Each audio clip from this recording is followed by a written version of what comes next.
Hey guys, welcome to the Liberal Hive Mind, a channel solely focused on exposing the abundant hypocrisy of the left. Well, would you look at that? We found her, we got her. Yet another despicable, violent, borderline criminal Democrat pushing absolutely insane incitements to violence online. You know, we're always hearing these Democrat politicians claim that it's just a fringe minority, it doesn't represent the party. But at this point, after this case, I'd say it's pretty hard to make that point when the individual identified here is not just a random septum ring, green-haired weirdo who got indoctrinated in university and is now collecting unemployment as she releases disgusting TikTok videos. No, this is a local Democrat Party leader. It's not just the fringe ideologues, it's becoming the mainstream view. Let me show you guys the latest person identified inciting horrible violence. We've got some stuff to get into, so let's roll the tape. Alright folks, so obviously there's been a massive online activist effort from right-wingers to identify these lunatics who have been celebrating political violence and spewing the most vile, unhinged garbage. And while the latest case that we have is this individual, her name is Jennifer Wexler-Stomsky, Pennsylvania tax collector and a local Democrat Party leader, and she was caught online saying, and this is a quote, "I'm so tired of being told that violence isn't the answer. History is filled with blood. Let's make some more martyrs." You heard that right. A Democrat Party leader, local leader, calling for more Charlie Kirk situations, more assassinations, more blood. It's not some random troll account, not some anonymous Russian bot. No, this is somebody who supposedly is just a mainstream Democrat leftist, and she's openly calling for more murder against people that she disagrees with. And of course, we know that she's not alone. It's happening all over the country. These people are outing themselves left, right, and center. I don't know why I keep using that figure of speech when it clearly doesn't apply here, but obviously there's a lot of people engaging in either disgusting commentary or taking it a whole step further like this individual, calling for more political violence, and clearly that's not okay. And so there's been a massive activist effort from right-wingers to put these people on blast, to contact their employers, and employers are in fact responding. And now these people are being fired all over the country, and for some reason, the mainstream media is now pretending as if we're the problem. MSNBC is running a pity party for these people. I think that this push for mass firings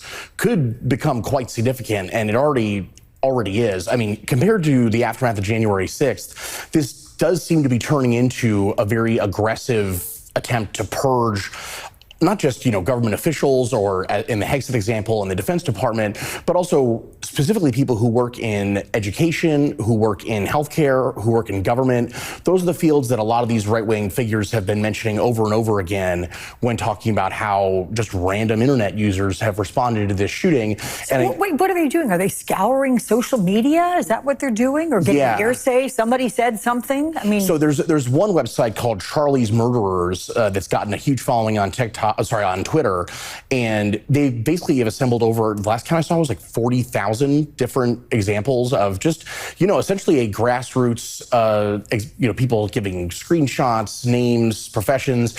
So it's already getting a little bit out of hand. Yeah, apparently exposing Democrats who are openly calling for assassinations is now the real crime, right? Unfrickin' real. The left is now playing victim and now engaging in one of the most disgusting and pathetic grifts I've ever seen. If you or someone you know have been fired by a company that is caving to white supremacy, we have created a website that will be up in about 24 hours called Fired for Freedom. Firedforfreedom.visual.com. This website lists out businesses and schools for terminating employees for freedom of expression. There will also be a link to email us if you have been targeted by doxing white supremacists. As I said yesterday, this sword will cut both ways. They've set up a website called Fired for Freedom. Ooh, these poor people. They're pretending as if their free speech rights are now under attack, trying to flip the script after they engage in the most disgusting types of cancel culture against us. But yeah, they're now raising money to fund legal defenses for people who lost their jobs after glorifying Charlie Kirk's assassination or calling for more assassinations. That's the big play now, to frame this as cancel culture. Oh, our freedom is under attack. But please, I need a break. I need a freaking Kit Kat bar. Cancel culture is losing your job for a benign opinion. But even beyond that, cancel culture is not just getting fired for your job for saying something disgusting online. The real issue was the deplatforming of conservative thought on social media, the debanking of conservatives, people being blacklisted for having basic conservative views, like celebrities not being allowed to work simply because they had voted for Trump. And what we're dealing with here isn't that. No, what we're identifying are leftist scumbags openly calling for more political assassinations. First off, that's not benign speech. I wouldn't even say that's free speech. That's incitement to violence. It should be illegal. It's supposed to be illegal. And calling for accountability in these cases, well, it's actually valid. If you had right-wingers all over social media calling for political assassinations targeting people they disagreed with, you think I'd be here defending those people? Absolutely not. And what's funny is that the whole victim grift here doesn't work legally at all. Here's the cherry on top. There's actually a lawyer who's going viral on social media right now because he's getting inundated with requests from people who got canned from their jobs for saying horrible things about Charlie Kirk. And even he, the lawyer, isn't taking the cases because they have no case. The amount of calls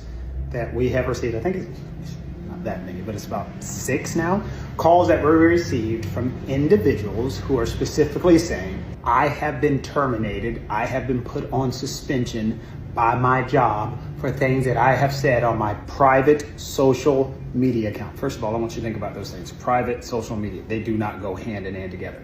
But a lot of comments that we're getting specifically about the unfortunate death of Charlie Kirk. Why do I say unfortunate? Because I don't care who you are as a human being, you should not root for another human being's life to be taken, whether you agree with their political views. What is ending up happening are people are forgetting about the First Amendment of the United States Constitution. They are saying, hey, Mr. Kent, I have freedom of speech. I should be allowed to say anything I want at work on my private social media account. What I encourage people when I tell them is your employer, especially in South Carolina is a right to work state. What does that mean? That means your employer can say, you know what, get out of here. We're not going to listen to this discourse. You cannot post this stuff on the page. Number 2, when we talk about freedom of speech, you have the right to say whatever the hell you want, but people tend to forget you can say what you want. Our government is not going to arrest you for saying what you want. We're not going to kill you for saying what you want. However, your employer has the right to terminate you. People get confused on freedom of speech and freedom of consequences. There are consequences to our actions. So when we get those calls and people ask us, can I file a lawsuit because my employer terminated me because of the stuff that I put on my private social media account?